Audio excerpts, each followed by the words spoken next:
Okay, this is Friday, March 2026, and I've got a leak coming off the steering box, going right down at the steering rack on a 2011 Kia Soul. 2011 Kia Soul. Anyway, it's kind of hard to get a picture of everything here, but I'm right at the back of I'm underneath the car, right at the back of the engine. That's a transmission on the left, engine on the right, and basically right underneath the driver, right down at the base of the steering wheel. And there's the steering box, and right below it is your steering rack. The rubber hose. The rubber hose is attached, connected to a barb tubed fitting coming out of the steering box. That's the steering fluid return hose, return line.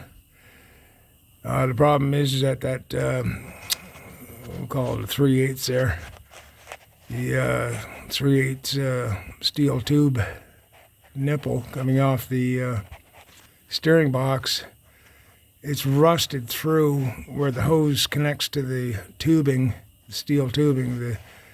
It's kind of rusted through and leaving a little pinhole, and it's had a pretty steady seep coming from it of steering fluid. I mean, I'm filling that thing every day to go anywhere.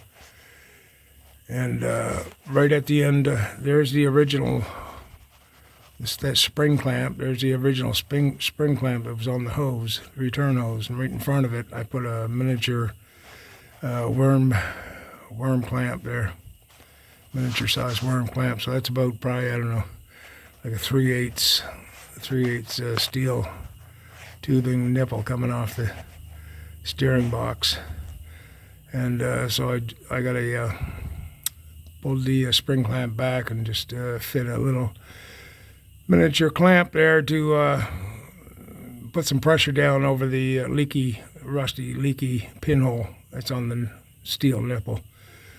And I just slid the spring clamp back up just for added safety in case I pop that miniature clamp there. Anyway, that managed to get that. It is just return pressure or no pressure, so I was able to stop the seat there. So it's good enough. It's a temporary fix.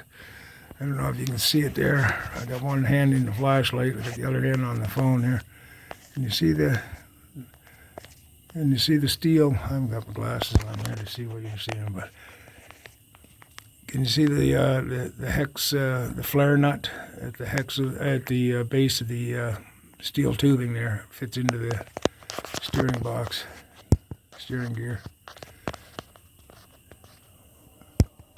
or the steering rack, I guess you call it in this case, steering rack. And then there's two other smaller size steel lines, one going out for left turn, one going out for right turn, hydraulic pressure. And right above this rubber hose return line, you've got the pressure steering going in, hydraulic pressure going in to the into the valve body there, and then you got low pressure return. Anyway, it was just a seep, but I'm filling that steering pump reservoir every day just to drive the car. So like I said, it's rusted right through the steel barb, so the tubing barb. So I'll have to see if I can get another barb for that, and I suppose could end up making one. But I get that thing off to find out it's got an O-ring base to it, O-ring boss or something on the bottom of it. I don't even know if I can get that, but that's the way it's going to be for now. Temporary fix. Anyway, bye.